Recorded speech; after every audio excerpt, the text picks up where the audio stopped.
या जेवायला मस्तपैकी ना सोयाबीनची खिचडी बनवली, मस्त सोयाबीन वगैरे टाकली आणि पापलेट आहे आणि छोटी सुरमई आहे. आज काय नाहीये, नॉर्मल आहे. खिचडी बनवली आणि सुरमई आणि पापलेट तोंडी लावायला. या तुम्ही पण जेवायला. बघा किती मस्त जेवण आहे आज, साधं सिंपल, काही तामजाम नाही आज. मस्त असं जेवण आहे आज.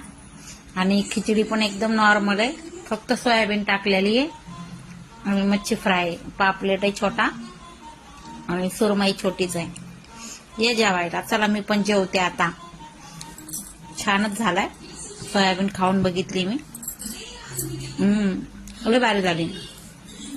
तिखट नाही, काय नाही, नॉर्मल आहे. या जेवायला सगळेजण. युट्यूबला टाकन मी. या जेवायला.